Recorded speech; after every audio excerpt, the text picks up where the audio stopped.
Hello everyone, जय हिंद दोस्तों। आपका स्वागत है महेंद्रास के ऑफिशियल यूट्यूब चैनल पर। बिल्कुल डियर, फटाफट से कनेक्ट हो जाइए। जय हिंद आप सभी को, very good morning, very good morning. फटाफट से कनेक्ट हो जाएं, लिंक को शेयर कर दें अपने दोस्तों के साथ, फ्रेंड के साथ, ताकि वो भी कनेक्ट हो सके, है ना। बिल्कुल फटाफट से कनेक्ट हो जाएंगे, लिंक को शेयर कर देंगे। हम लोग एक नए वीक में आ चुके हैं, है ना। और ये हमारा 2023 का लास्ट वीक है डियर, है ना। बिल्कुल मंडे मॉर्निंग हो चुकी है, फटाफट कनेक्ट हो जाओ। और इसी के साथ ही भाई आप सभी को मैरी क्रिसमस, क्रिसमस की ढेर सारी शुभकामनाएं, ठीक है।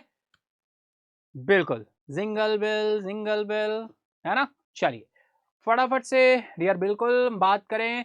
इस क्रिसमस आपका जीवन क्रिसमस ट्री की तरह है, हरा भरा और भविष्य तारों की तरह चमकता रहे। और ये क्रिसमस आपके जीवन में बहुत सारी खुशियां और बहुत सारी समृद्धि लेकर आए, ठीक है। आप सभी को मैरी क्रिसमस।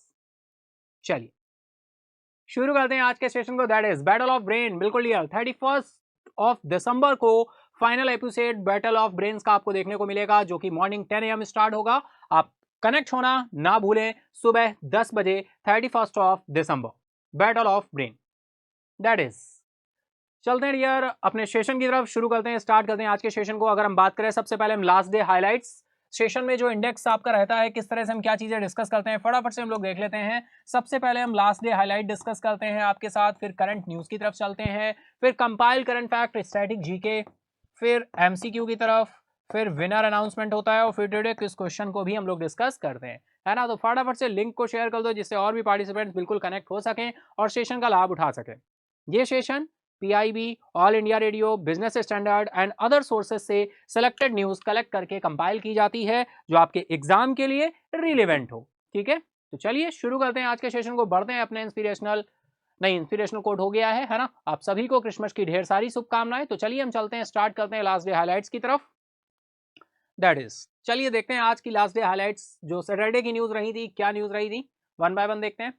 बिल्कुल फर्स्ट न्यूज रियर रही थी हम लोगों की, 13,000 crore have been provided for the PM Vishwakarma scheme for FY23 and 24, FY27 and 28 तक। डियर बिल्कुल ये 13,000 करोड़, जब ये अनाउंसमेंट हुआ था इसका, तो हमने आपके साथ डिस्कस किया था। जब ये न्यूज ये अनाउंस की गई थी पीएम विश्वकर्मा योजना, 17 सितंबर 2023 को ये अनाउंसमेंट किया गया था, प्राइम मिनिस्टर मोदी जी के द्वारा बताया गया था। उस टाइम 13,000 करोड़ रुपए एलोकेट किए गए हैं इस स्कीम के लिए, लेकिन अब ये एलोकेट किस किस तरह से किए गए हैं वो भी यहाँ पर डिस्कस किया गया है ना। तो बिल्कुल आपने ये डिटेल में हमने आपके साथ ये न्यूज सैटरडे को डिस्कस की थी। और हाँ यार एक चीज आज स्किप हो गई है, वीकली सेशन में जो आपने पार्टिसिपेट किया था वीकली करंट अफेयर्स के सेशन में, वहां पे जो मार्क्स थे आपके, वो मैं कनेक्ट करना स्किप हो गया है, आज मैंने कनेक्ट नहीं किए। तो कल के सेशन में आपको वो कनेक्ट देखेंगे, किसने कितने मार्क्स गेन किए हैं, ठीक है।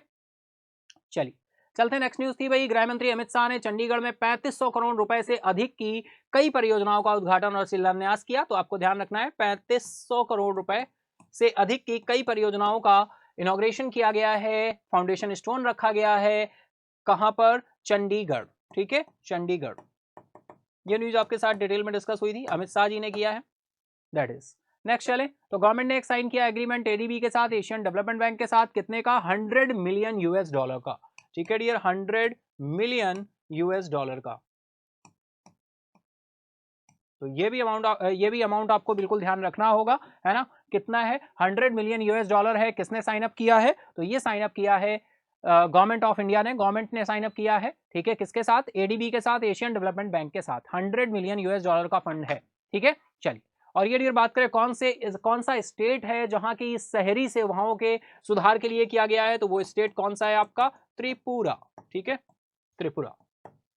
चलिए नेक्स्ट चले, इंटरनेशनल ह्यूमन सॉलिडारिटी डे 20 दिसंबर को मनाया जाता है, बिल्कुल आपके साथ डिस्कस हुआ था डिटेल में। चलिए नेक्स्ट न्यूज आ रही है, Hyderabad city attain 153rd spot in the quality of living index. Quality of living index में अगर हम बात करें तो 153rd जो प्लेस है वो हैदराबाद है, हैदराबाद।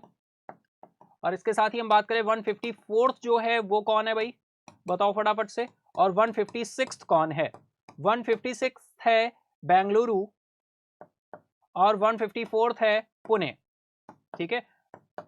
और ये आपको ध्यान रखने हैं, ठीक है।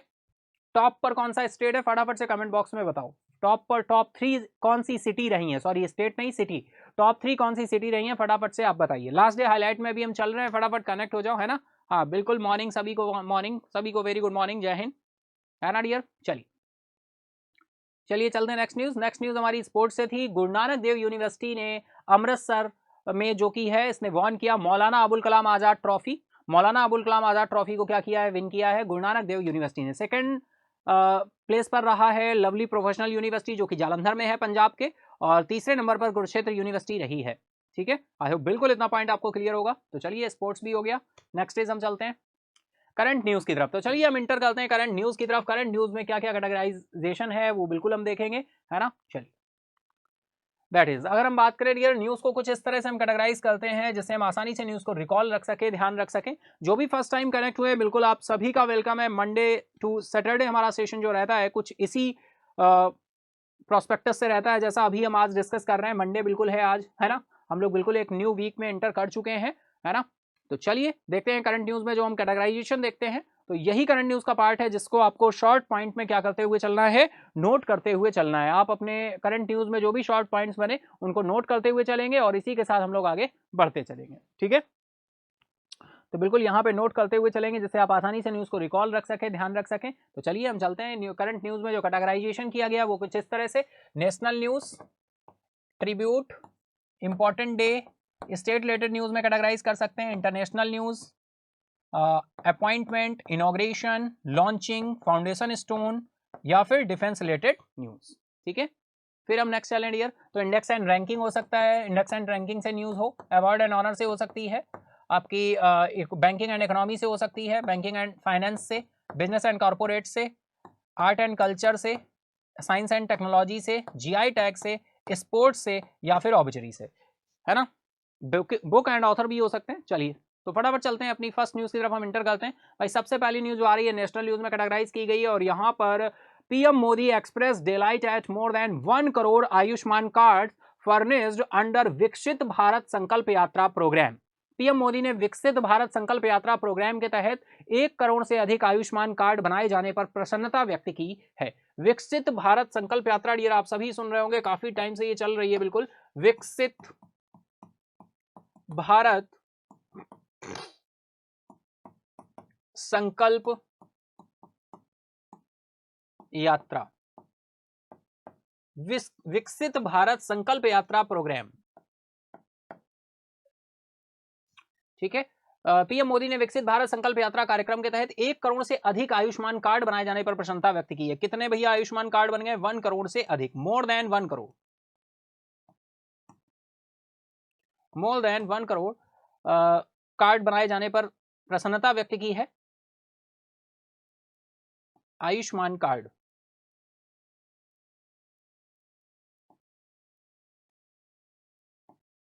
ठीक है, आयुष्मान कार्ड बनाए जाने पर प्रसन्नता व्यक्त की है। विकसित भारत संकल्प यात्रा के अंतर्गत 1 करोड़ से अधिक आयुष्मान कार्ड बनाए गए हैं, ठीक है, बिल्कुल।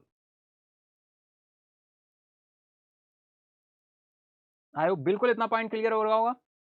प्रधानमंत्री आयुष्मान भारत जन आरोग्य योजना, है ना, प्रधानमंत्री आयुष्मान भारत जन आरोग्य योजना, ठीक है। चलिए तो आयोग बिल्कुल एज अ इंफॉर्मेशन की तरह से ये पॉइंट आप बिल्कुल ध्यान रखेंगे। चलिए नेक्स्ट चलते हैं डियर, नेक्स्ट आ जाए तो नेक्स्ट न्यूज भी हमारी नेशनल न्यूज आ रही है। External affair minister S Jaishankar साहब की बात हो रही है। एस जयशंकर साहब ने एड्रेस किया है third convocation ceremony. Third convocation ceremony है राष्ट्रीय रक्षा यूनिवर्सिटी, राष्ट्रीय रक्षा यूनिवर्सिटी इन गांधीनगर गुजरात। विदेश मंत्री एस जयशंकर ने गुजरात के गांधीनगर में राष्ट्रीय रक्षा विश्वविद्यालय के तीसरे दीक्षांत समारोह को क्या किया है, संबोधित किया है। तीसरा दीक्षांत समारोह है, थर्ड कन्वोकेशन सेरेमनी है राष्ट्रीय रक्षा विश्वविद्यालय की, गुजरात के गांधीनगर में इसको क्या किया गया है, संबोधित किया है किसने, एस जयशंकर साहब। तो चलिए देखते हैं कुछ और पॉइंट्स क्या निकल कर आते हैं भाई।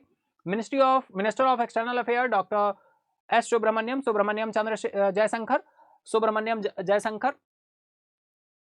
had said that आत्मनिर्भर Bharat is itself an expression of national security। विदेश मंत्री डॉक्टर सुब्रमण्यम जयशंकर ने कहा है कि आत्मनिर्भर भारत अपने आप में राष्ट्रीय सुरक्षा की अभिव्यक्ति है।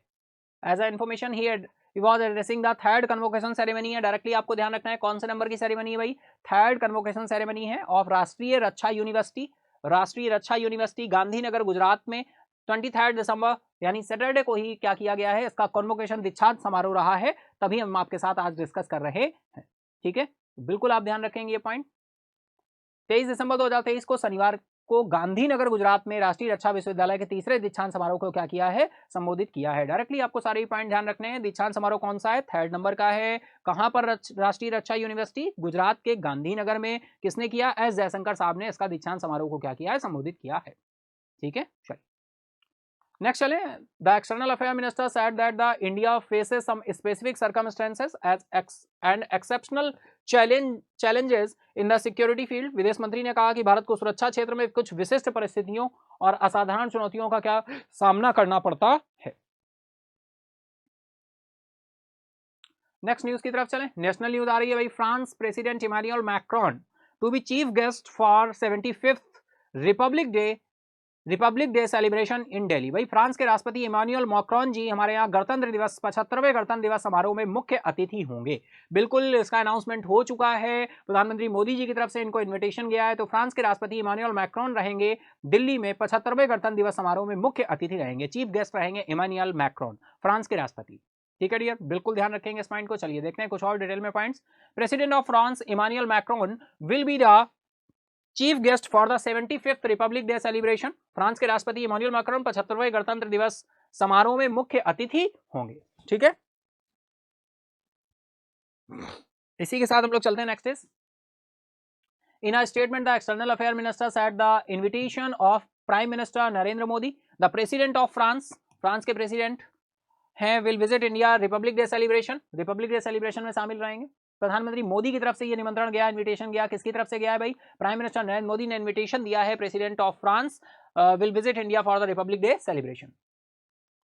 नेक्स्ट इज आता है, this year both countries celebrating 25th anniversary India and France strategic partnership. भाई स्ट्रेटेजिक पार्टनरशिप है फ्रांस हमारा, और इसकी हमने 25th एनिवर्सरी मनाई है। ये 25th एनिवर्सरी कब मनाई गई है भाई, तो मैं आपको बता दूं, prime minister Modi was the guest of honour रहे थे बैलिस्टल डे परेड में, जो कि 14 जुलाई को देखने को मिला था। यानी चीफ गेस्ट के रूप में मोदी जी गए हुए थे बैलिस्टल डे में पार्टिसिपेट करने, जो कि 14 जुलाई को था, और ये पेरिस में ऑर्गेनाइज किया, पेरिस में था, है ना, फ्रांस की राजधानी पेरिस में। तो guest of honour at the Bastille Day parade held on 14 July 2023 in Paris.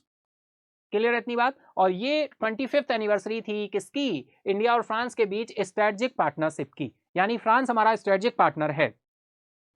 और इसकी कौन सी वर्षगांठ हमने मनाई थी, 25th एनिवर्सरी हमने सेलिब्रेट की थी। ठीक है डियर, ध्यान रखेंगे बिल्कुल। चलिए चलते हैं नेक्स्ट इज, सेम स्लाइड आपकी हिंदी में, नेक्स्ट आ जाए। India and France share a high degree of convergence on a range regional and global issues. Bharat और फ्रांस कई क्षेत्रीय और वैश्विक मुद्दों पर उच्च स्तर की समानता साझा करते हैं। आई होप बिल्कुल इतना पॉइंट क्लियर हो रहा है। अगर क्लियर हो रहा है तो फटाफट से लिंक को शेयर कर दे, फटाफट से वीडियो का लिंक शेयर कर दे अपने दोस्तों के साथ, फ्रेंड के साथ, है ना, ताकि वो भी कनेक्ट हो सके। फटाफट बिल्कुल कनेक्ट हो गए हैं आप सभी, वेरी गुड। सेशन को पसंद कर रहे हैं तो भाई लाइक करते चले, फटाफट से सेशन को लाइक करते चले। इतना क्लियर हो रहा है तो फटाफट से यस कर दे कमेंट बॉक्स में, फटाफट से यस करो, है ना। चलिए चलते हैं नेक्स्ट न्यूज की तरफ चलें तो डियर बात आ रही है भूमि राशि पोर्टल। बिल्कुल आपने सुना होगा भूमि राशि पोर्टल, अभी हाल ही में से लॉन्च किया गया है, all about Bhumi Rashi portal. तो आप देख पा रहे हो डियर, यहाँ पर हाईवे दिख रहा है, तो कहीं ना कहीं हाईवे से रिलेटेड कुछ ना कुछ पॉइंट जरूर होगा। The Union Minister of Road Transport and Highway recently said 1467 projects, भाई 1467 प्रोजेक्ट्स को national highway authority of India के द्वारा NHAI ने have been brought under the Bhoomi Rashi portal. केंद्रीय सड़क परिवहन और राजमार्ग मंत्री ने हाल ही में कहा कि भारतीय राष्ट्रीय राजमार्ग प्राधिकरण की 1467 परियोजनाओं को भूमि राशि पोर्टल के तहत लाया गया है। कितनी परियोजनाओं को? 1467 प्रोजेक्ट्स को। डायरेक्टली आपको ये प्रोजेक्ट ध्यान रखने होंगे। 1467 प्रोजेक्ट्स NHAI के द्वारा क्या किया गया है? इनको भूमि राशि पोर्टल के अंतर्गत लाया गया है। चलिए देखते हैं भाई about the Bhoomi Rashi portal के बारे में कुछ पॉइंट्स देख लेते हैं। It is an E governance initiative. E governance initiative है ministry of road transport and highway का। सड़क परिवहन राजमार्ग मंत्रालय की एक ई गवर्नेंस क्या है? पहल है। Next point, the portal intends expedite the process of land acquisition for national highways. Portal का उद्देश्य है राष्ट्रीय राजमार्गों के लिए भूमि अधिग्रहण की प्रक्रिया में तेजी लाना, जिससे लैंड एक्वाजिशन को तेजी के साथ किया जा सके। ठीक है। Next is it acts as a single point platform. ये सिंगल पॉइंट प्लेटफॉर्म है ऑनलाइन प्रोसेसिंग के लिए land acquisition, notification to accelerate highway infrastructure development project in India. यह भारत के राजमार्ग बुनियादी ढांचा विकास परियोजना में तेजी लाने के लिए भूमि अधिग्रहण अधिसूचनाओं के ऑनलाइन प्रसंस्करण के लिए एकल बिंदु मंच के रूप में कार्य करता है, जिससे सिंगल पॉइंट प्लेटफॉर्म रहे और आसानी से सारी चीजों को कलेक्ट किया जा सके, ऑनलाइन प्रोसेसिंग फास्ट की जा सके, लैंड एक्वाजिशन को तेजी के साथ किया जा सके, जिससे हाईवे इंफ्रास्ट्रक्चर जो डेवलपमेंट है प्रोजेक्ट्स है उसको एक्सप्लोरेट किया जा सके और फास्ट तरीके से आगे बढ़ाया जा सके। बिल्कुल आप समझ पा रहे होंगे डियर। ठीक है, कोई ऐसा पॉइंट होगा जो आपको ध्यान रखना होगा स्पेशली, वो मैं आपको बताता चलूंगा। ठीक है, चलिए चलते हैं नेक्स्ट इज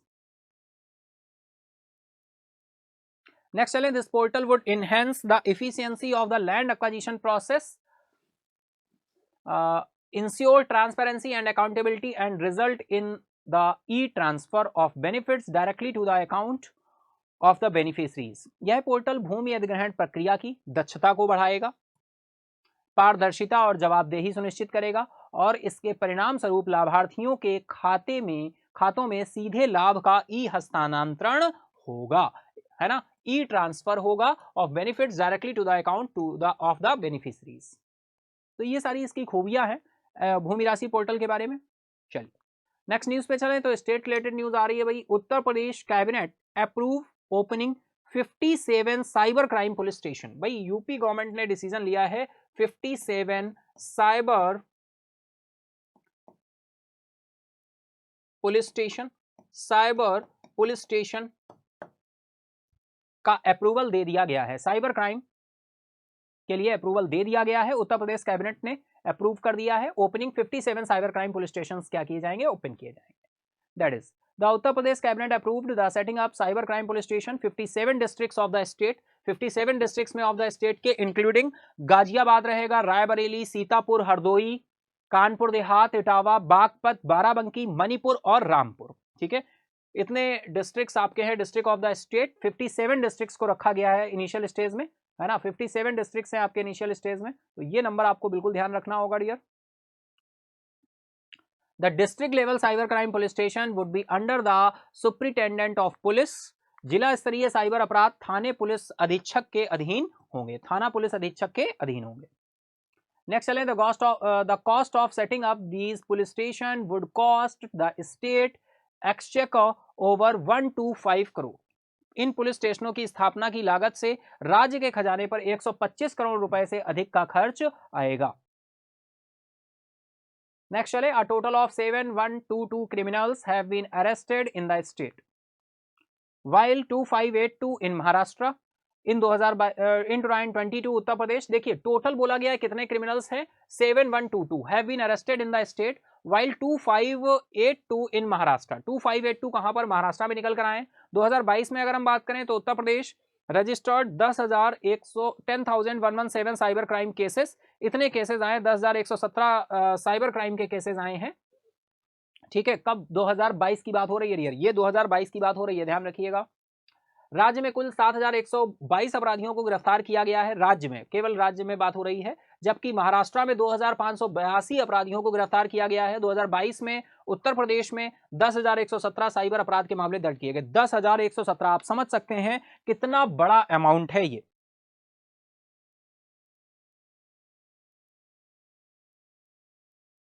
ठीक है डियर, चलिए नेक्स्ट चलते हैं। इसी के साथ ही नेक्स्ट न्यूज आ रही है भाई, स्टेट रिलेटेड न्यूज ये भी है। उत्तराखंड वाइस प्रेसिडेंट जगदीप धनखड़ जी ने इनॉग्रेट किया है 3 डे वेद विज्ञान एंड संस्कृति महाकुंभ इन हरिद्वार। उपराष्ट्रपति जगदीप धनखड़ ने हरिद्वार में 3 दिवसीय वेद विज्ञान और संस्कृति महाकुंभ का उद्घाटन किया है। डायरेक्टली आपको ध्यान रखना है, वाइस प्रेसिडेंट जगदीप धनखड़ जी हैं, इनके द्वारा इनॉग्रेट किया गया है 3 डे वेद विज्ञान संस्कृति महाकुंभ। वेद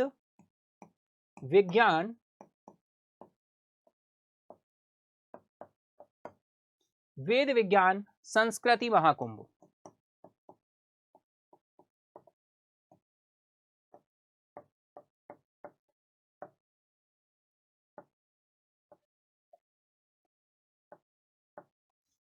ठीक है, वेद विज्ञान संस्कृति महाकुंभ शुरू किया गया है, ये इनॉग्रेट किया गया है, 3 डे इवेंट है, 3 दिन का है।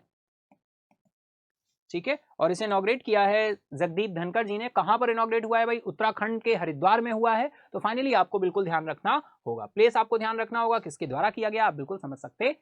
चलते हैं next is, in Uttarakhand vice president Jagdeep Dhankhar inaugurate the 3 day Ved Vigyan and Sanskriti Mahakumbh Gurukul Kangri university Haridwar district में, जो कि है 23 दिसंबर यानी सैटरडे को। तभी हम आज डिस्कस कर रहे हैं आपको मंडे को डियर। ठीक है, संडे को भाई न्यूज जो है ना के बराबर रहती है ना, संडे को बहुत ही कम न्यूज रहती हैं। तो चलिए हम लोग चलते हैं इसी के साथ ही नेक्स्ट इज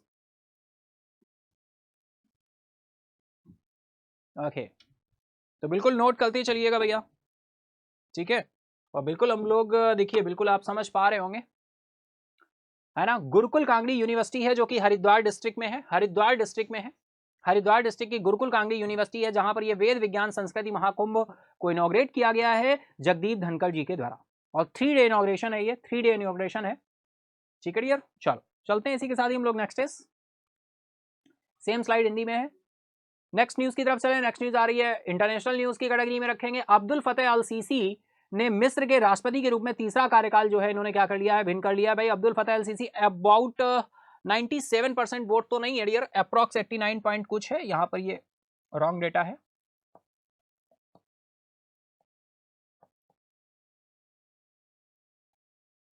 चलिए हम लोग चलते हैं इसके साथ। अब्दुल फतेह अल सीसी का नाम ध्यान रखेंगे। मिस्र की राजधानी की बात करें डियर तो क्या हो जाएगी, कायरो। ठीक है, मिस्र की राजधानी की बात करें तो क्या हो जाएगी, कायरो।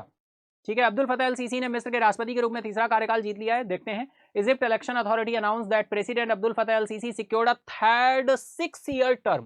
भाई 6 ईयर का टर्म रहता है, अगर हम बात करें मिस्र की तो 6 ईयर का टर्म है,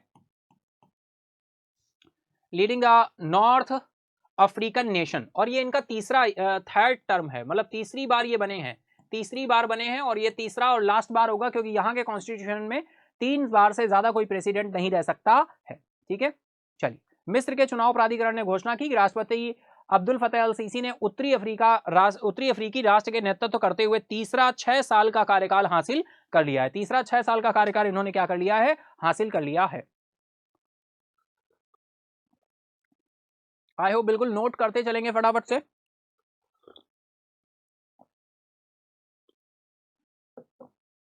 है ना, नोट करते चलेंगे भैया।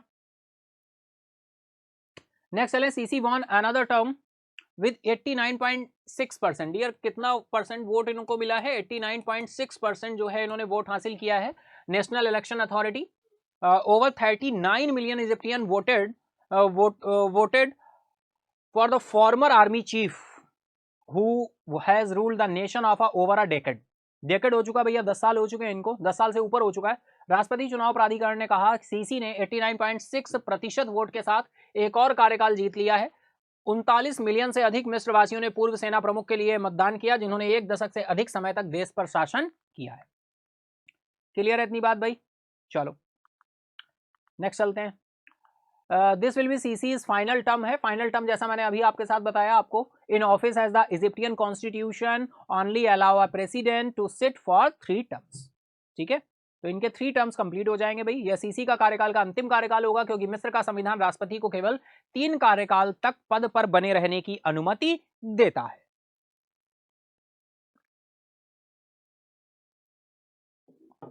है ना भैया। क्लियर है इतना सभी को?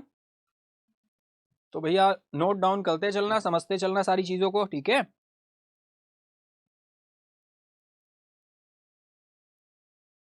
चलिए next is unclaimed deposits in Indian bank surge to 42,270 crore. Marking a 28% increase in 2023। भारतीय बैंकों में लावारिस जमा राशि बढ़कर 42,270 करोड़ रुपए हो गई है। 2023 में 28% की वृद्धि यहां पर देखने को मिली है। डायरेक्टली देखो, आपको कुछ पॉइंट ध्यान रखने हैं। अनक्लेम डिपॉजिट है, यानी इसको कोई क्लेम नहीं कर रहा है ना। तो यहां पर बहुत सारे देखो पॉइंट निकल कर आते हैं। अनक्लेम क्यों है ना? कोई पर्सन है क्या, नॉमिनी ऐड नहीं था, या फिर ये मनी जो था ये, समझ पा रहे हो बात को? हाँ, बिल्कुल सही जगह पहुंच रहे हो। कहीं ये ब्लैक मनी तो नहीं, ये भी कयास लगाए जा सकते हैं। भारतीय बैंकों में लावारिस जमा राशि बढ़कर 42,270 करोड़ रुपए हो गई है। 2023 में ये 28% की वृद्धि यहां पर देखने को मिली है। 28% का इंक्रीमेंट देखने को मिला है, और जो अमाउंट है ये 42,270 करोड़ है। 42,270 करोड़ रुपए की अनक्लेम्ड है। डायरेक्टली डियर ये अमाउंट ध्यान रखेंगे, अनक्लेम्ड डिपॉजिट्स। ठीक है, चलो नेक्स्ट देखें। इंडियन पार्लियामेंट यानी भारतीय संसद में इसको डिस्क्लोज किया गया है। Unclaim deposit with the countries banking sector. भारतीय संसद ने देश के बैंकिंग क्षेत्र के भीतर लावारिस जमा पर एक चिंताजनक प्रवृत्ति का खुलासा किया है। The unclaim deposit have witnessed a substantial 28% annual rise. 28% का एनुअल राइज देखने को मिल रहा है, reaching a staggering 42,270 crore by the end of the last financial year of March 2023। मार्च 2023 के बाद से अगर हम देखें तो इसमें 28% का उछाल देखने को मिल रहा है, और ये अमाउंट जो है 42,270 करोड़ रुपए तक पहुंच गया है। सिग्निफिकेंट जंप है ये। प्रीवियस ईयर कितना था भाई? प्रीवियस ईयर ये फिगर 32,934 करोड़ था। आप समझ सकते हो 32,934 करोड़ से अब 42,270 करोड़ रुपए पर ये पहुंच गया है। चलते हैं नेक्स्ट इज सेम स्लाइड आपकी हिंदी में डियर। लावारिस जमा में 28% की वार्षिक वृद्धि देखी गई है। तो अमाउंट और फिगर्स आप ध्यान रखेंगे, percentage. Public sector bank accounted for the majority of unclaimed deposit with a substantial 36,185 crore. Dear public sector bank जो हमारे हैं पीएसयू है ना, पब्लिक सेक्टर बैंक्स की अगर हम बात करें तो public sector bank in present कितने हैं? 12 पब्लिक सेक्टर बैंक हैं, इंक्लूडिंग एसबीआई। एसबीआई हमारा नेशनलाइज बैंक नहीं है, लेकिन पब्लिक सेक्टर बैंक में काउंट होता है, क्योंकि एसबीआई को नेशनलाइज किया गया था। यानी एक एसबीआई है और 11 हमारे नेशनलाइज बैंक है। तो टोटल हमारे कितने पब्लिक सेक्टर बैंक हो गए? 12। ठीक है, तो 36,185 करोड़ जो है वो अनक्लेम डिपॉजिट है। कहां पर? पब्लिक सेक्टर बैंक्स में। और प्राइवेट सेक्टर बैंक की बात करें तो यहां पर 6,087 करोड़ है। 6087 करोड़ का जो है ये प्राइवेट सेक्टर बैंक्स में है in unclaim deposit of as of March 2023। ठीक है, बिल्कुल ये पॉइंट ध्यान रखेंगे आप। इसके साथ ही डियर हम चलते हैं नेक्स्ट न्यूज की तरफ। नेक्स्ट न्यूज आ रही है भाई स्पोर्ट मिनिस्टर। अच्छा एक बात देखिए, एक पॉइंट यहां पर देखें, अगर हम पब्लिक सेक्टर बैंक्स की हमने बात की, पब्लिक सेक्टर बैंक्स कितने भाई? 12 हैं। ये शेड्यूल्ड हैं सारे के सारे। ठीक है, तो पब्लिक सेक्टर बैंक अगर हम बात करें, public sector bank scheduled public sector बैंकों की संख्या कितनी है? 12 है ना। शेड्यूल्ड प्राइवेट सेक्टर बैंकों की संख्या बताइए। शेड्यूल्ड प्राइवेट सेक्टर बैंकों की संख्या फटाफट से बताइए कमेंट बॉक्स में। प्राइवेट सेक्टर बैंक कितने present time scheduled? Foreign private sector bank कितने शेड्यूल्ड है? Foreign private sector bank scheduled कितने हैं? Foreign private sector bank scheduled कितने हैं? 45। Indian private sector bank scheduled कितने हैं भाई? 22 या 22 से 21 हो गए हैं। Foreign private sector bank 45। RRBs कितने शेड्यूल्ड है? रीजनल रूरल बैंक शेड्यूल्ड कितने हैं भाई? 43। स्मॉल फाइनेंस बैंक कितने शेड्यूल्ड है? स्मॉल फाइनेंस बैंक, तो स्मॉल फाइनेंस बैंक कितने शेड्यूल्ड हैं? 12। पेमेंट बैंक कितने शेड्यूल्ड है? पेमेंट बैंक 5 शेड्यूल्ड हैं, लेकिन एक्टिव कितने हैं? 6 एक्टिव पेमेंट बैंक हैं, लेकिन शेड्यूल्ड कितने हैं? 5। ठीक है, तो ये नंबर आपको बिल्कुल ध्यान रखने होंगे डियर। ठीक है, ये नंबर आपको ध्यान रखने होंगे। शेड्यूल्ड पेमेंट बैंक की संख्या कितनी है? 5 है। ठीक है, ओके, दैट इज क्लियर। इतनी बात। पब्लिक सेक्टर बैंक शेड्यूल कितने हैं? 12। Foreign private bank 45। ठीक है, चलो। और शेड्यूल बैंक किसे कहते हैं? टाइप्स ऑफ बैंक में अगर हम देखें, दो तरह के बैंक निकल कर आते हैं, शेड्यूल बैंक और अनशेड्यूल बैंक। शेड्यूल बैंक जो बैंक आरबीआई एक्ट 1934 के शेड्यूल 2 के सेक्शन 2E में मेंशन है, वही बैंक आपके शेड्यूल बैंक कहलाते हैं, वही बैंक आपके शेड्यूल बैंक कहलाते हैं। ठीक है, जो बैंक आरबीआई एक्ट 1934 के शेड्यूल 2 के सेक्शन 2E में क्या है, मेंशन है, सेक्शन 2E में मेंशन है, वो बैंक आपके शेड्यूल बैंक कहलाते हैं। ठीक है, चलिए नेक्स्ट चैलेंज ये तो स्पोर्ट्स से रिलेटेड न्यूज आ रही है और स्पोर्ट मिनिस्टर अनुराग सिंह ठाकुर जी की बात हो रही है। इन्होंने लॉन्च किया है logo, jersey, mascot of the 6th Khelo India youth games. Chennai में इनको क्या किया गया है, इनको लॉन्च किया गया है, इनका लोगो, जर्सी, मैस्कट है ना, और गीत भी लॉन्च किया गया है इसका। ठीक है, तो 6th Khelo India youth games,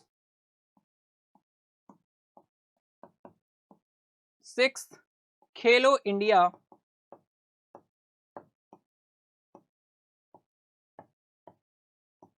youth games को, है ना, आप देख पा रहे हैं लोगो, मैस्केट, जर्सी सभी को लॉन्च किया गया है और ये कहां पर यार, चेन्नई में ये लॉन्चिंग हुई है, चेन्नई में ये लॉन्चिंग हुई है। चलिए देखते हैं one by one. Union minister of youth affairs and sports Anurag Singh Thakur and Tamil Nadu sport minister Udhayanidhi Stalin भी यहां पर मौजूद थे। Anurag Singh Thakur ji unveil the official jersey of 6th Khelo India youth games in Chennai. Chennai में इनको क्या किया गया है, इनको ऑफिशियली जर्सी को अनवेल किया गया है। नेक्स्ट इज केंद्रीय युवा मामले और खेल मंत्री अनुराग सिंह ठाकुर और तमिलनाडु के खेल मंत्री उदयनिधि स्टालिन ने आज चेन्नई में 6ठे खेलो इंडिया यूथ गेम्स की आधारशिला आधिकारिक गेम्स की खेलो इंडिया यूथ गेम्स की आधिकारिक जर्सी का क्या किया है, अनावरण किया है। तो चलिए चलते हैं next is mister Thakur also unveiled the mascot for the games, है ना, मैस्कट लॉन्च किया गया है, अनवील किया गया है मिस्टर ठाकुर के द्वारा, द मैस्कट ऑफ द वीरा मंगी वेलू नाचियार, वीरा मंगी वेलू नाचियार, ये मैस्कट है डियर, ध्यान रखना है। Theme song of the games was also released, theme song भी लॉन्च किया गया है। श्री ठाकुर ने खेलों के शुभंकर का भी अनावरण किया है ना, और शुभंकर वीरा मंगई वेलू नाचियार है। शुभंकर कौन है, वीरा मंगई वेलू नाचियार, बिल्कुल नाम ध्यान रखना है। खेलों का थीम गीत भी जारी किया गया है। चलिए इसी के साथ चले next is the minister told that this edition of the Khelo India youth games will introduce squash. भाई पहली बार स्क्वैश को यहां क्या किया गया है, खेला जाएगा, स्क्वैश को इंट्रोड्यूस किया जाएगा, ऐड किया गया है स्क्वैश को। Mister Thakur told that make India great in 2047 3 should be collaboration in sports with all the states. ठीक है, चलिए मंत्री ने बताया कि खेलो इंडिया यूथ गेम्स के इस संस्करण में स्क्वैश की शुरुआत होगी। श्री ठाकुर ने बताया कि 2047 में भारत को महान बनाने के लिए सभी राज्यों को खेलों में सहयोग करना होगा। ठीक है, चलो the Khelo India youth games will be held from 19th Jain, भाई 19th जैन से शुरू हो रहे हैं और ये 31st जैन तक चलेंगे।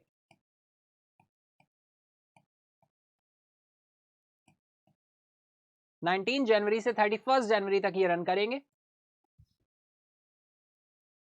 The upcoming edition will take place in Chennai, और ये कहां पर, चेन्नई में ब्रियर होने वाले हैं। चेन्नई अपकमिंग एडिशन चेन्नई और त्रिची और मदुरई एंड कोयम्बटूर, ये मतलब सिटी हैं जहां पर ये देखने को मिलेंगे, चेन्नई, तिरची, मदुरई और कोयम्बटूर में अपकमिंग एडिशन जो है ये इन सिटीज में आपका देखने को मिलेगा। ठीक है, खेलो इंडिया यूथ गेम्स अगले साल 19 से 31 जनवरी तक आयोजित किए जाएंगे। आगामी संस्करण चेन्नई, तिरची, मदुरई और कोयम्बटूर में होगा। The previous edition of the youth games have been held in, जो प्रीवियस यूथ गेम्स हैं जी वो कहां पर हमें देखने को मिले थे, तो दिल्ली, है ना, पहला जो फर्स्ट यूथ गेम्स था वो हमें दिल्ली में देखने को मिला था। सेकंड इज हम बात करें पुणे में देखने को मिला था। थर्ड इज हम बात करें तो गुवाहाटी, आसाम के गुवाहाटी में देखने को मिला, आसाम। ठीक है, पुणे की बात करें तो महाराष्ट्र, अरे भाई महाराष्ट्र।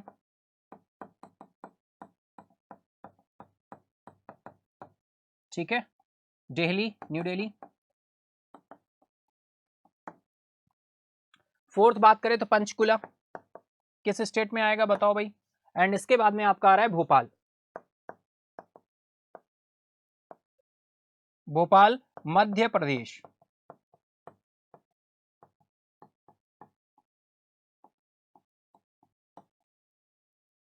ठीक है, पंचकुला बताइए किस स्टेट में आएगा फटाफट से। ठीक है डियर, चलिए, तो ये हमें इससे पहले प्रीवियस एडिशंस जो देखने को मिले हैं यूथ गेम्स के, ये दिल्ली, पुणे, गुवाहाटी, पंचकुला और भोपाल में देखने को मिले हैं। नेक्स्ट चलें, सेम स्लाइड आपकी हिंदी में है। नेक्स्ट इसके बाद आए भाई, torch of the Khelo India youth games was brought by squash champion Joshna Chinappa. Joshna Chinappa squash champion है और हॉकी प्लेयर हैं एस मरीश्वरन और to the union sport minister. ये जो टॉर्च है खेलो इंडिया यूथ गेम्स की, ये लेकर पहुंचे हैं कहां पर, union sport minister Anurag Singh Thakur जी के पास। स्क्वैश चैंपियन जोशना चिनप्पा और एस मरेश्वरन, ठीक है, एस मरेश्वरन हॉकी प्लेयर है। खेलो इंडिया यूथ गेम्स की मसाल स्क्वैश चैंपियन जोशना चिनप्पा और हॉकी खिलाड़ी एस मरीश्वरन केंद्रीय खेल मंत्री के पास लेकर पहुंचे। ठीक है, तो बिल्कुल ये आपको यूथ खेलो इंडिया यूथ गेम्स बिल्कुल ध्यान रखने हैं डियर। बहुत सारे पॉइंट हमने आपके साथ डिस्कस किए, तो चलिए इसी के साथ ही अब हम चलते हैं बिल्कुल आपका वही चहेता पार्ट, रैपिड फायर राउंड हम शुरू करते हैं। तो चलिए, है ना, रेडी हो जाइए, तैयार हो जाइए आंसर करने के लिए, बिल्कुल, है ना, तैयार हो जाइए आंसर करने के लिए। और बहुत अच्छे से आप लोग फटाफट से आंसर करेंगे डियर, है ना, और आप सभी आंसर करेंगे। रेडी हो जाइए रैपिड फायर राउंड के लिए। तो दैट इज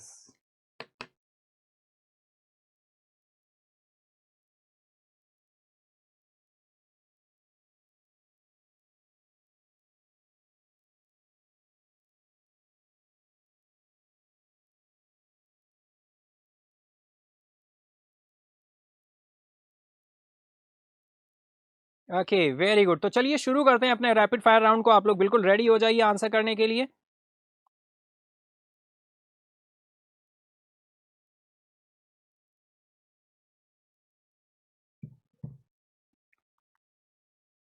तो चलिए चलते हैं आज के रैपिड फायर राउंड की तरफ, देखते हैं आज क्या क्वेश्चन होने वाला है जो हम आपके साथ डिस्कस करने वाले हैं। तो पहला रैपिड फायर क्वेश्चन आ रहा है आपका, सीआरआर परसेंट आपको बताना है भाई, फटाफट से सीआरआर परसेंट आप लोग बताइए फटाफट से। ठीक है, सीआरआर परसेंट बताना है आपको, तो फटाफट आंसर करते जाइएंगे, है ना, और बिल्कुल आप समझ रहे हैं, है ना, तो सीआरआर परसेंट बिल्कुल फटाफट से आंसर करेंगे आप सभी। और विनर अनाउंसमेंट आज अपने आप ऑटोमेटिक होगा, क्योंकि आप सभी को पता है ये रिकॉर्डिंग सेशन है आज, है ना, 25 दिसंबर को। तो सीआरआर परसेंट कितना है भाई, बहुत इंपॉर्टेंट है, 2 रिजर्व रेशियो हमारे रहते हैं। तो सीआरआर परसेंट बिल्कुल बहुत अच्छे तरह से आप सभी ने आंसर किया है। और यहाँ पर जो सीआरआर परसेंट निकल कर आएगा वो कितने परसेंट है, 4.50% है। 4.50% है आपका CRR, that is cash reserve ratio. ठीक है, कैश रिजर्व रेशियो कितने परसेंट है, सीआरआर परसेंट 4.50% है cash reserve ratio. Reserve ratio dear हमारे 2 होते हैं, सीआरआर हो गया एक और दूसरा है आपका एसएलआर। तो फटाफट बताएंगे एसएलआर परसेंटेज कितना है, फटाफट से आप सभी कमेंट बॉक्स में आंसर करेंगे, है ना। अप्रॉक्स 30 सेकंड का टाइम है आपके पास, आंसर करते चले। नेम मैं अनाउंस नहीं कर पाऊंगा, है ना, लेकिन आपको आंसर करना है फटाफट से। मेरी नज़र कमेंट बॉक्स में हमेशा रहती है और मेरे पास पूरा कमेंट बॉक्स का डेटा रहता है, कभी भी जाकर मैं चेक कर सकता हूँ, है ना। तो बिल्कुल फटाफट से आंसर करेंगे आप सभी। और ये रैपिड फायर राउंड में जो सबसे पहले कमेंट करेगा भाई, ये बिल्कुल रखो याद कि जब मैं आऊंगा लाइव तो मैं अनाउंस करूंगा, यानी मेरे पास रिकॉर्ड रहेगा और मैं वहां से अनाउंस करूंगा सबसे पहले किसने किया था कमेंट। तो ये मत सोचना कि मेरी नजर आप पर नहीं है, मेरी नजर हमेशा आप पर है। ठीक है, तो फटाफट चलिए, टाइम पूरा होता है, हम लोग चलते हैं एसएलआर का परसेंटेज की तरफ। तो एसएलआर का जो परसेंटेज निकल कर आ रहा है वो निकल कर आ रहा है 18%। ठीक है, 18% हो जाएगा, है ना, SLR statutory liquidity ratio, statutory liquidity ratio. तो रिजर्व रेशियो आपके 2 निकल कर आते हैं, रिजर्व रेशियो, एक है आपका सीआरआर और दूसरा है एसएलआर। सीआरआर परसेंट है 4.50% और एसएलआर है आपका 18%। CRR cash reserve ratio, SLR statutory liquidity ratio. ठीक है, सीआरआर कैश फॉर्म में सारे के सारे शेड्यूल्ड कॉमर्शियल बैंकों को मेंटेन करना होता है, किसके पास, आरबीआई के पास। किस फॉर्म में, कैश फॉर्म में, है ना, किस फॉर्म में, कैश फॉर्म में। किसको मेंटेन करना होता है, शेड्यूल्ड कॉमर्शियल बैंक को। ये ऑल शेड्यूल्ड कॉमर्शियल बैंक्स पर अप्लाई होता है, ऑल शेड्यूल्ड कॉमर्शियल बैंक पर अप्लाई होता है, कॉमर्शियल बैंक पर अप्लाई होता है, ठीक है। और अगर हम SLR की बात करें तो ये ऑल बैंक, सभी बैंकों पर, all banks and financial institutions पर अप्लाई होता है, एंड फाइनेंशियल इंस्टीट्यूशंस पर अप्लाई होता है, एंड फाइनेंशियल इंस्टीट्यूशंस पर अप्लाई होता है। ये जो होता है आपका CRR, ये कैश फॉर्म में मेंटेन करना होता है, और ये कैश एंड लिक्विड एसेट्स के फॉर्म में भी मेंटेन कर सकते हैं, कैश या लिक्विड एसेट्स के फॉर्म में भी मेंटेन कर सकते हैं, ठीक है। कैश या लिक्विड एसेट के फॉर्म में भी मेंटेन कर सकते हैं। क्लियर है इतनी बात। अब एक और पॉइंट देखो यहां पर बहुत ही इंटरेस्टिंग मैं आपके साथ डिस्कस करने वाला हूं। जो डियर यहां पर ये CRR परसेंट है 4.50% किसका, NDTL का, है ना, और ये 18% किसका, NDTL का। यानी अगर आपसे पूछा जाए CRR कैलकुलेटेड ऑन, तो CRR कैलकुलेटेड ऑन NDTL, है ना। अगर आपसे पूछा जाए SLR, तो SLR कैलकुलेटेड ऑन NDTL, है ना। अब आप पूछेंगे सर ये NDTL क्या है, तो NDTL का फुल फॉर्म डियर आपको पता होना चाहिए। अगर नहीं पता है तो चलिए हम देख लेते हैं। NDTL stands for net demand and time, net demand and time slash term liability. NDTL का फुल फॉर्म हो गया net demand and time and term liability. यहां पर डियर वर्ड आया है डिमांड, और डिमांड से निकल कर आते हैं demand deposit.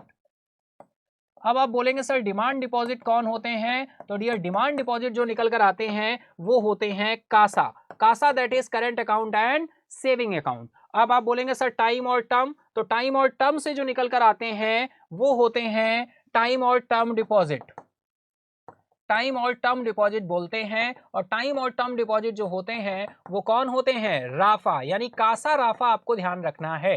Kasa that is current account and saving account, RAFA that is recurring account and fixed account. NDTL का फॉर्मूला भी होता है। और अगर हम बात करें NDTL की, तो NDTL किस पर कैलकुलेट होता है, NDTL calculated on daily basis, NDTL calculated on daily basis. NDTL का फॉर्मूला क्या निकल कर आता है, तो ये भी बिल्कुल हमें देखना चाहिए। तो चलिए हम लोग देख लेते हैं यहां पर जो फॉर्मूला है उसको हम देखेंगे NDTL के। तो हम कलर ले लेते हैं ये, NDTL equal total demand deposit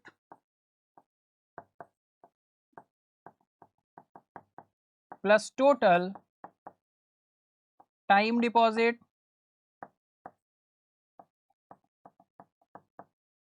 minus withdraw, minus withdraw, ठीक है। ये फॉर्मूला होता है किसका, NDTL का। ये फॉर्मूला होता है किसका, NDTL का। NDTL equal total demand deposit plus total time deposit minus withdraw. NDTL calculated on daily basis, NDTL का कैलकुलेशन डेली बेसिस पर होता है। अब ये करंट अकाउंट सेविंग अकाउंट में जो भी डिपॉजिट्स आते हैं डेली बेसिस पे वो होते हैं, टाइम और टर्म डिपॉजिट्स पे जो आते हैं वो राफा कहलाता है ना। तो चलिए कुछ इंटरेस्टिंग पॉइंट हमने आपके साथ डिस्कस किया। NDTL डेली का जो भी निकल कर आता है बैंक को उसका 4.50% कैश फॉर्म में RBI के पास मेंटेन करना होता है, और जो NDTL निकल कर आता है उसका 18% कैश या लिक्विड एसेट फॉर्म में मेंटेन करना होता है, किसके पास, इटसेल्फ, अपने पास। यानी जो CRR है ये किसके पास मेंटेन होता है, ये डियर मेंटेन होता है किसके पास, RBI के पास। और ये जो SLR है ये किसके पास मेंटेन होता है, इटसेल्फ। अब आप बोलेंगे सर इटसेल्फ मेंटेन होता है तो ना करे तो भैया पेनाल्टी लग जाएगी, कौन लगाएगा, RBI लगाएगा, इसको चेक किया जाता है, ठीक है, चलो आई होप बिल्कुल इतना पॉइंट आप समझ पा रहे होंगे। आई होप स्क्रीनशॉट ले लीजिए फटाफट से। अगर आपको इंटरेस्टिंग लगा है तो बिल्कुल बताइएगा कमेंट बॉक्स में। देखिए हमेशा कुछ आपको बेहतरीन और कुछ एक्स्ट्रा मिलेगा, ऐसा बिल्कुल भी मत सोचे। बिल्कुल हाँ, आज ये चीज़ है कि आप सभी को लग रहा होगा कि सर रिकॉर्डिंग है, रिकॉर्डिंग में वो बात नहीं होती, लेकिन जो लाइव में होता है वो रिकॉर्ड में नहीं होता, और जो रिकॉर्डिंग में होता है वो लाइव में नहीं होता। तो लाइव का हमेशा आपको आनंद लेते रहना चाहिए। हर चीज जैसा हम चाहे वैसा नहीं होता, लेकिन जो भी होता है वो बहुत अच्छा होता है, अगर हम ऐसा मानकर चले तो। जो भी होता है अच्छा होता है, तो इसकी चिंता ना करें कि क्या है क्या नहीं, जो है वो बेहतरीन है और वो कुछ बेहतरीन आपके लाइफ में लेकर आएगा। बस आप पेशेंस रखें और अपने चीजों को अच्छा करने की कोशिश करते रहें। तो चलिए हम लोग चलते हैं इसी के साथ ही नेक्स्ट हम बात करेंगे डियर कंपाइल करंट फैक्ट की। कंपाइल करंट फैक्ट की अगर हम बात करें तो आप सभी को पता है डियर, मैं आपको बताऊं एज ये चांस की बात है, मैं आपके साथ भी शेयर करूंगा डियर। जीआई टैग मैंने स्टार्ट करना शुरू किया जीआई टैग को, तब जब मैंने स्टार्ट किया था मुझे भी नहीं लग रहा था कि इतना लेंदी होने वाला है, लेकिन ये डियर जो सिलसिला शुरू हुआ, ये शुरू हुआ था 9 नवंबर से। आपको देखिए मैं फैक्ट भी बता रहा हूं भाई, और एक इंटरेस्टिंग चीज बताऊं, जब मैं अपनी फाइल में गया और मैंने देखा कि मैंने ये जानना चाहा कि जीआई टैग का मैंने पहला कंपाइल करंट फैक्ट कब ऐड किया था, तो डियर आप मान आश्चर्य करेंगे, जैसे दिसंबर तो चल ही रहा है तो मैंने ये तो गेस कर लिया कि नवंबर में स्टार्ट हुआ था, लेकिन मुझे डेट नहीं पता थी। ये एक चांस की बात होती है, कुछ ऐसे काम होते हैं और बहुत हम खुश हो जाते हैं। अब डियर फाइल में मुझे ध्यान नहीं था, पता नहीं था, तो मैंने एट रैंडम 9 नवंबर को चुना। ये लॉ ऑफ अट्रैक्शन इसे आप बोल सकते हैं, लेकिन ऐसा नहीं है, ये चांस की बात है, इसका असलियत से कोई भी लेना देना नहीं है। तो मैं नवंबर की फाइल में गया और चांस की बात है कि मैंने 9 नवंबर की फाइल ओपन की और मुझे 9 नवंबर से ही जीआई टैग मिले, स्टार्टिंग मिली। तो जीआई टैग को हम ऐसे नहीं जाने देंगे। आज हम जीआई टैग जो हमने फर्स्ट डे आपका डिस्कस किया था, यानी जो कंट्री के जीआई टैग हैं बहुत इंपॉर्टेंट, फिर हम एक एक करके आंध्र प्रदेश में शुरू किया था, स्टेट रिलेटेड जो करंट जीआई टैग में हम गए, वो हमने सबसे पहला स्टेट आपके साथ आंध्र प्रदेश किया था। फिर पूरे भारत का हमने भ्रमण किया आंध्र प्रदेश से स्टार्ट करते हुए, और हमने वेस्ट बंगाल पे आके आपका क्या किया है, खत्म किया। यानी ए टू जेड जीआई टैग हमने किया है। ए फॉर आंध्र प्रदेश से स्टार्ट किया था, और भाई जेड से तो कोई स्टेट हमारा निकल कर आएगा नहीं, इंडियन स्टेट, तो हम डब्ल्यू फॉर वेस्ट बंगाल, है ना, वेस्ट बंगाल से हमने आपका जीआई टैग को क्या किया है, कंप्लीट किया। तो ये चांस की बात है। उस दिन मुझे बहुत खुशी हुई जब मैंने नवंबर मंथ में जाके 9 नवंबर का जो है कंटेंट ओपन किया, 9 नवंबर की फाइल ओपन की, और उसी दिन मुझे जीआई टैग की स्टार्टिंग मिली। नहीं तो मुझे देखना पड़ता, चेक करना पड़ता कि मैं 9th में नहीं है, चलो और आगे जाओ या पीछे जाओ, इस तरह से मुझे करना होता। लेकिन ये चांस की बात थी कि मैंने 9 नवंबर की फाइल खोली और 9 नवंबर पे ही जीआई टैग का फर्स्ट सेशन मुझे मिल गया। इस तरह की कुछ चीजें होती हैं जिनका आप अंदाजा नहीं लगा सकते, लेकिन वो कहीं और से हो रही होती हैं, बस आपको खुश होने का मौका एक देता है कोई भी इवेंट। ठीक है, चलिए, चाहे वो बिल्कुल आप समझ पा रहे होंगे। 9 नवंबर को शुरू हुआ था सेशन। तो आज हम सेशन में जो स्टार्टिंग के 2 सेशन थे वो केवल और केवल कंट्री के जीआई टैग पर फोकस थे, तो उन्हीं चीजों को हम देखने वाले हैं फटाफट से। तो 9 नवंबर को जो कंपाइल करंट फैक्ट था वो सेम एज वेल एज ये था। The implementation of GI tag in India took place 15 सितंबर 3, यानी 15 सितंबर 2003 को जीआई टैग को क्या किया गया था, इंप्लीमेंट किया गया था, लॉन्च किया गया था। Notably the prestigious distinction of being the first product in India to receive a GI tag was bestowed upon Darjeeling tea. पहला प्रोडक्ट है जिसे जीआई टैग दिया गया था, हेलिंग फ्रॉम वेस्ट बंगाल, और ये वेस्ट बंगाल से बिलोंग करता है ये प्रोडक्ट, दार्जिलिंग टी। ठीक है, समझ पा रहे हैं आप, बिल्कुल समझ पा रहे होंगे जो मैंने बातें अभी बताई आपको, है ना, आप बिल्कुल समझ पा रहे होंगे मैं क्या कहना चाहता हूं, है ना। अगर नहीं समझ पाए तो बिल्कुल एक बार पूछिएगा फिर, है ना, जब लाइव आएंगे तब बात करेंगे इस पर। चलिए नेक्स्ट बात करें तो ये कुछ इंडिया के जीआई टैग्स आ रहे हैं भाई। कश्मीरी सैफरन बहुत इंपॉर्टेंट है, तो आपको ध्यान रखना है किस स्टेट से बिलोंग करता है, जम्मू एंड कश्मीर एग्रीकल्चर। ये 2023 के जीआई टैग हैं, जिनको 2023 में जीआई टैग दिया गया, और डायरेक्टली एग्जाम में आपके ऐसे पूछे जाएंगे। बताइए कश्मीर सैफरन पूछा जाएगा डियर, तो बताइए कोई दिक्कत होगी आपको बताने में? पूछा ही नहीं जाएगा क्योंकि कश्मीर वर्ड आ ही गया पहले ही। आपसे पूछा जाए कश्मीर सैफरन बताइए किस स्टेट से बिलोंग करता है, तो कोई बड़ी बात है? कोई बड़ी बात नहीं है, आप पहले ही पता है आपको, है ना।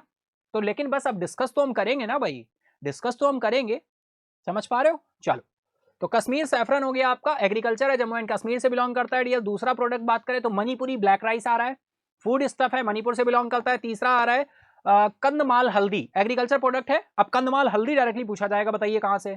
ये एग्जाम ओरिएंटेड है, ये एग्जाम ओरिएंटेड है, ठीक है ना, exam oriented, EO stands for exam oriented. ठीक है, एग्रीकल्चर उड़ीसा से प्रोडक्ट है। रसोगुल्ला भैया बहुत ही सिंपल है, बहुत ही फेमस भी है ना, उड़ीसा से है। नेक्स्ट आ जाए तो कोडी कनाल मलाई पोंडू, कोडी कनाल मोलाई पोंडू, कहीं भी पोंडू मलाई ये वर्ड्स आए तो आप समझ जाइए कि वो तमिलनाडु है। तो कोंडई कनाल मलाई पोंडू एग्रीकल्चर प्रोडक्ट है और ये फाइनली तमिलनाडु से है। ये भी एग्जाम ओरिएंटेड है। ठीक है, समझ रहे हो किस तरह से एग्जाम ओरिएंटेशन देखते हैं। चलो नेक्स्ट चलते हैं भाई, नेक्स्ट चलें। तो नेक्स्ट आ रहा है पवांडुम। पवांडुम डियर ये आपका कौन सा फिफ्थ पॉइंट हो गए, हाँ सिक्स में आ जाए। पवांडुम आ रहा है, हैंडीक्राफ्ट प्रोडक्ट है, मिजोरम से बिलोंग करता है।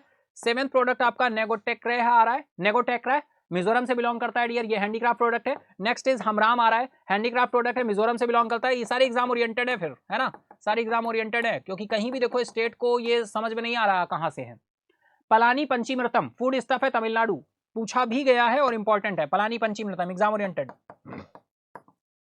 चलिए नेक्स्ट चलते हैं। तवालो पुआन आ रहा है डियर, तवालो पुआन 10वां नंबर प्रोडक्ट है ना, 10वां नंबर होगा ना, हाँ बिल्कुल। तवालो पुआन हैंडीक्राफ्ट प्रोडक्ट है, मिजोरम से है। फिर मिजो पोंचाई, मिजो पोंचाई, अब मिजोरम से मिजो पोंचाई तो समझ पा रहे हो, यहां पे देखो मिजो आ गया, समझ जाओगे। 12th आ रहा है गुलबर्ग तुर दाल, बहुत इंपॉर्टेंट है, कर्नाटका से है प्रोडक्ट।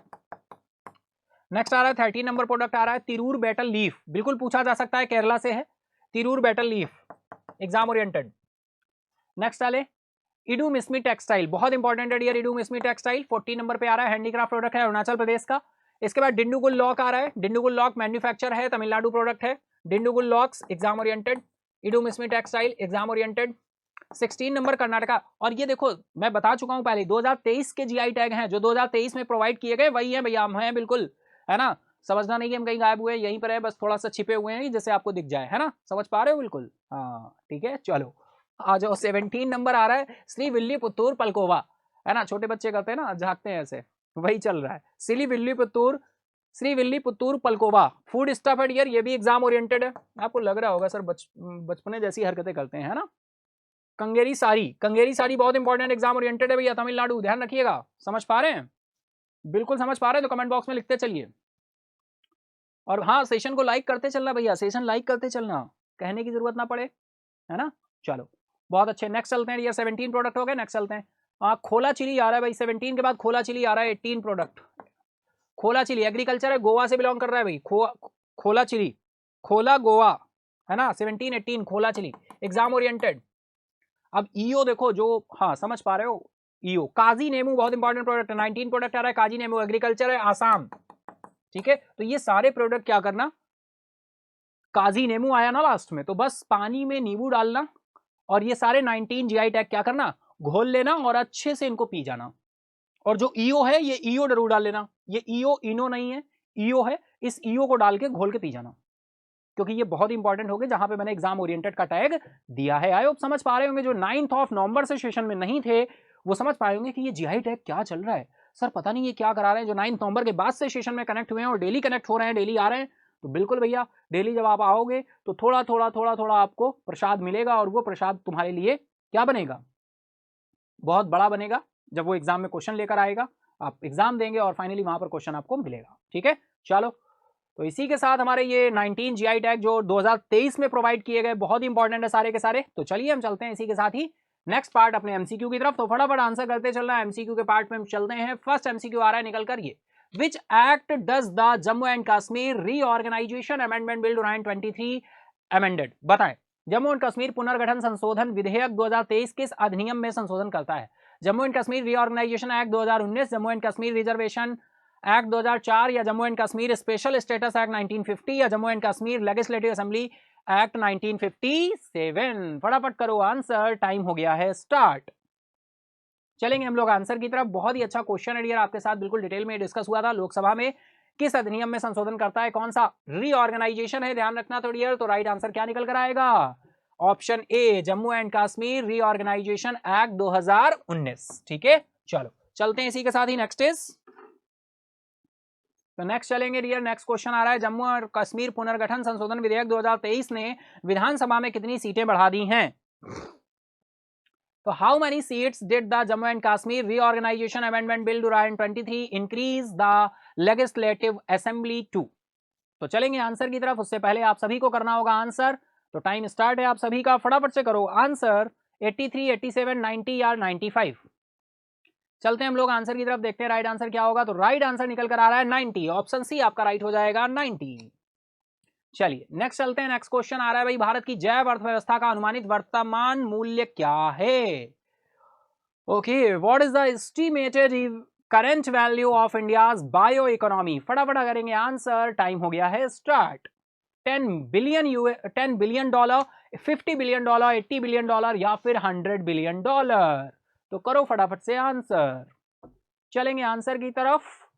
तो राइट आंसर है आपका 80 बिलियन डॉलर। डियर ये जो क्वेश्चन देख रहे हो, कहीं ना कहीं अगर आप डेली सेशन में कनेक्ट होते हो तो आपने कहीं ना कहीं ये आपके साथ डिस्कस हुआ है ना? चलो नेक्स्ट क्वेश्चन आ रहा है, मनसुख मांडविया ने भारत की जैव अर्थव्यवस्था विकास पर चर्चा करते हुए किस कार्यक्रम को संबोधित किया?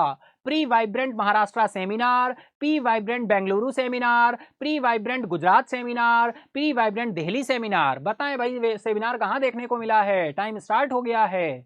मनसुख मांडविया ने भारत की जैव अर्थव्यवस्था विकास पर चर्चा करते हुए किस कार्यक्रम को संबोधित किया? फटाफट से आंसर कर डालो, ठीक है।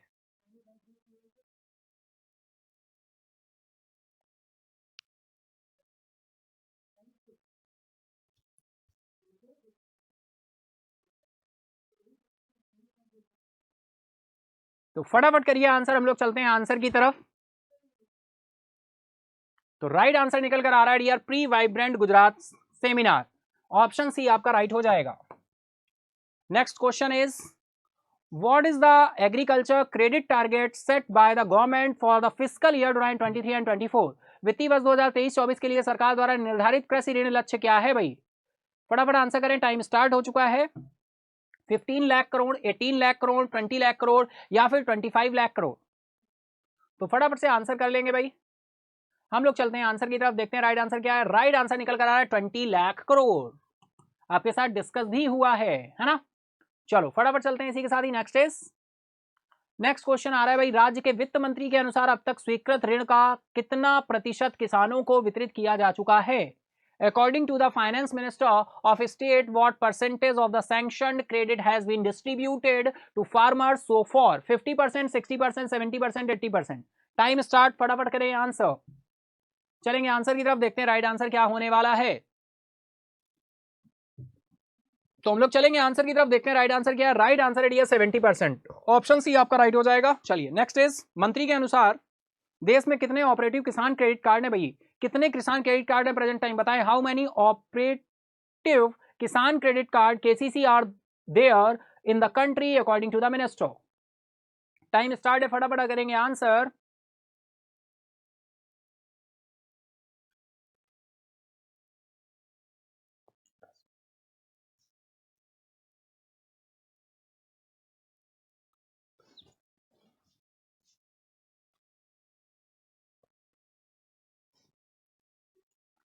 चलिए हम लोग चलते हैं आंसर की तरफ। राइट आंसर आ रहा है 7 करोड़ 36 लाख, ठीक है, ऑप्शन सी आपका राइट हो जाएगा, 7 करोड़ 36 लाख।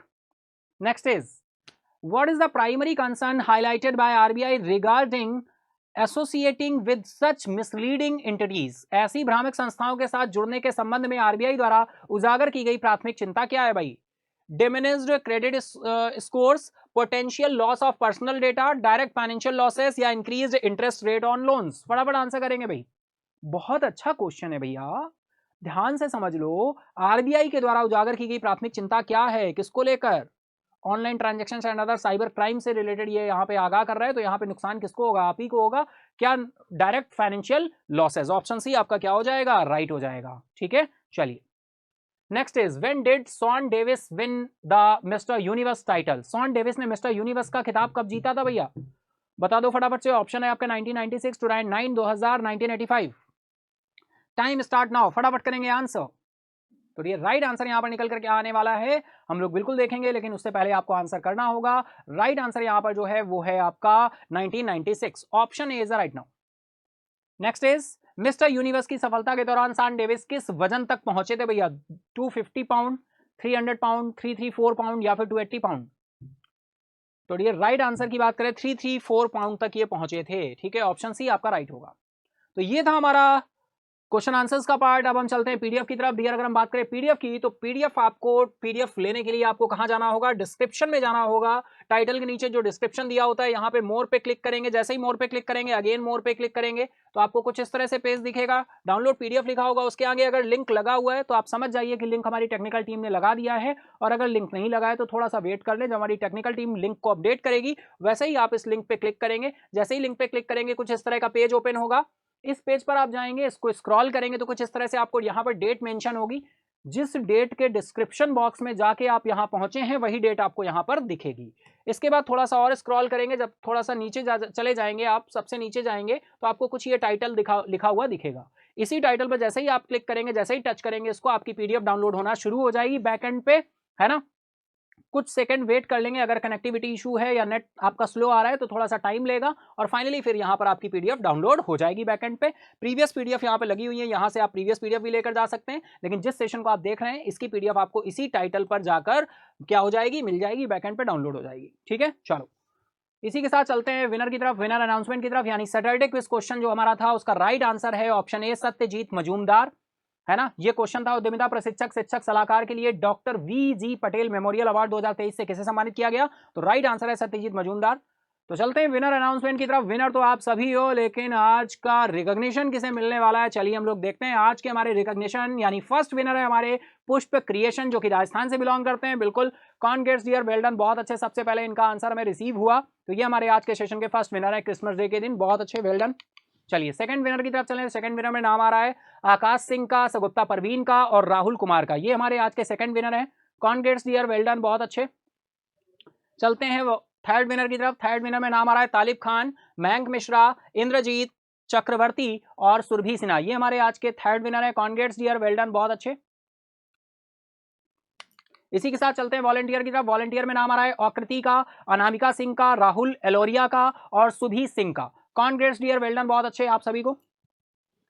तो इसी के साथ हम लोग चलते हैं आज के क्विज क्वेश्चन की तरफ। यानी आज का क्विज क्वेश्चन क्या कहने वाला है, तो चलिए फटाफट से देखते हैं भाई क्विज क्वेश्चन, यानी टुडे क्विज क्वेश्चन की तरफ हम लोग चलते हैं। देखते हैं आज का क्विज क्वेश्चन क्या कहने वाला है। जो क्विज क्वेश्चन आने वाला है, इसका आंसर आपको मेन कमेंट बॉक्स में करना होगा सेशन एंड अप होने के बाद। Who launch the Malaviya mission teacher training programme in India. भाई भारत में मालवीय मिशन शिक्षक प्रशिक्षण कार्यक्रम किसने शुरू किया। ऑप्शन है आपके नरेंद्र मोदी, धर्मेंद्र प्रधान, अमित सिंह, पीयूष गोयल। तो इसका आंसर आपको मेन कमेंट बॉक्स में करना होगा। Who launch the Malaviya mission teacher training programme in India.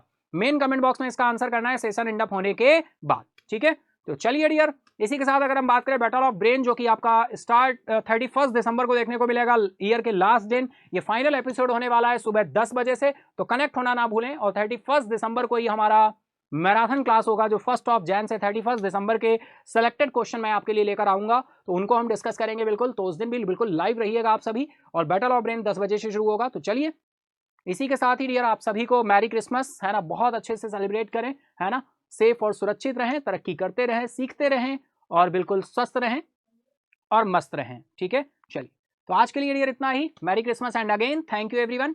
आप सभी ने बहुत अच्छे से सेशन को अगर एंजॉय किया है तो फटाफट से लाइक करें, अपने दोस्तों के साथ, फ्रेंड के साथ भी शेयर करें। अगर चैनल सब्सक्राइब नहीं किया तो फटाफट से चैनल को सब्सक्राइब कर ले। मिलते हैं कल मॉर्निंग 7 AM। ठीक है, thank you everyone, good bye, take care, जय हिंद।